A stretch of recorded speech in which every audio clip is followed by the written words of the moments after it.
بسم اللہ الرحمن الرحیم۔ السلام علیکم پیارے دوستوں کہتے ہیں کہ ایک دن شہنشاہ ہندوستان اورنگزیب عالمگیر رحمۃ اللہ علیہ اپنے محل میں جلوہ گر تھے کہ نقیب نے آ کر اطلاع دی کہ جہاں پناہ ایک فریادی محل کے دروازے پر کھڑا ہے جو آنے کی اجازت چاہتا ہے۔ حکم ہوا ٹھیک ہے، حاضر کرو۔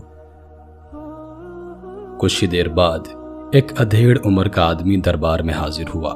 بادشاہ نے اس پر ایک اچٹتی ہوئی نگاہ ڈالی اور اسے بیٹھنے کا اشارہ کیا۔ بادشاہ نے کہا، دربار شاہی میں کیا فریاد لائے ہو؟ اس شخص نے کہا، جہاں پناہ میں ایک بہروپیہ ہوں، صرف اس تمنا میں گجرات سے حاضر ہوا ہوں کہ شہنشاہ ہندوستان کے دربار سے اپنے فن کا کوئی اعزاز حاصل کروں۔ اس دربار میں اہل کمال کی قدردانی کا بہت شہرہ ہے۔ چنانچہ اورنگزیب نے مسکراتے ہوئے جواب دیا، تم نے ٹھیک ہی سنا ہے، اہل کمال کی قدردانی ہمیشہ سے شاہی درباروں کا شیوا رہا ہے۔ میں اجازت دیتا ہوں کہ تم اپنے فن کا مظاہرہ کرو۔ ایک بہروپیہ کا سب سے بڑا کمال یہی ہے کہ وہ نقلی اور اصلی کا پہچان مشکل کرتے۔ چنانچہ اورنگزیب نے اس سے کہا کہ اگر تم مجھے دھوکہ دے لوگے تو میں مان جاؤں گا کہ تم اپنے فن میں ماہر ہو۔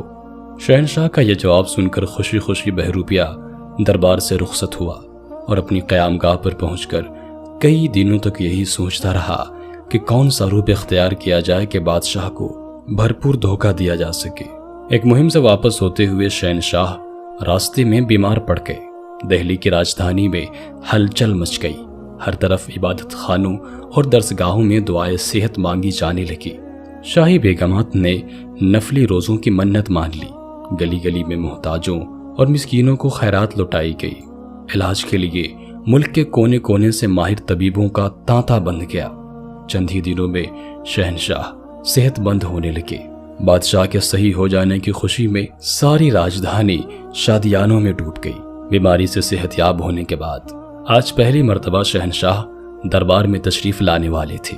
مشتاقان دید سے دربار کھچا کھچ بھرا ہوا تھا۔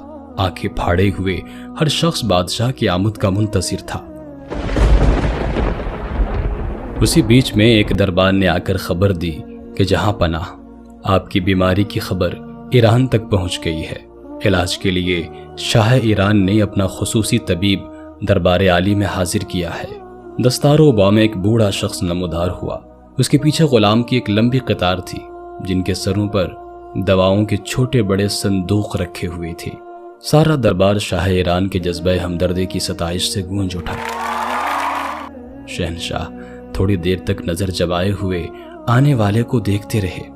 ایران کا طبیب جیسے ہی پابوسی کے لیے آگے بڑھا، شہنشاہ نے مسکراتے ہوئے کہا، میں نے تمہیں پہچان لیا ہے۔ یہ جواب سنتے ہی مارے شرم کے بہروپیہ پانی پانی ہو گیا۔ اسے اپنے فن کی ناکامی پر اتنا قلق ہوا کہ الٹے پاؤں دربار سے واپس لوٹ گیا۔ ایک عرصہ دراز تک وہ اپنی شکست کے غم سے نڈھال رہا۔ آنکھوں کی نیند اڑ گئی۔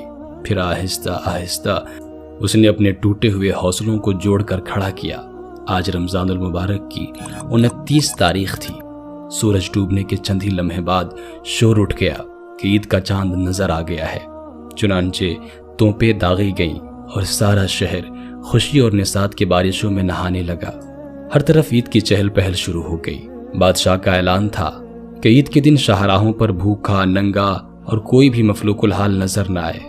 صبح ہوتے ہوتے سب ضرورت مندوں کی ضرورتیں پوری کر دی جائیں۔ راجدھانی میں جشن مسرت کا یہ سما ساری رات قائم رہا۔ صبح ہوئی تو ایک نئی فصل بہار کی مسکراہٹیں ہر طرف بکھر گئی تھیں۔ شہنشاہ دیوان عام میں تشریف لائے۔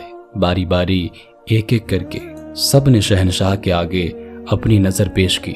آخر میں ترکستان کا ایک جوہری اٹھا اور اس نے شہنشاہ کے حضور میں ایک چھوٹا سا صندوق پیش کرتے ہوئے کہا، اس میں بدخشاں کا وہ لال شب چراغ ہے جو 1000 سال تک موریخ خنق چاندنی پر پرورش پاتا رہا۔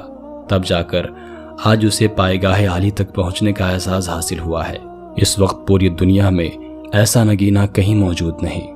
چنانچہ صندوق کو پائیگاہ شاہی میں رکھ کر جیسے ہی واپس پلٹنا چاہتا تھا کہ شہنشاہ عالم اورنگزیب نے زیر لب تبسم فرماتے ہوئے جواب دیا، اس بار بھی ہم نے تمہیں پہچان لیا۔ یہ الفاظ تیر کی طرح اس کے دل میں پیوست ہو گئے۔ بے چینی کے عالم میں بڑی مشکل سے وہ اپنے آپ کو سنبھال سکا۔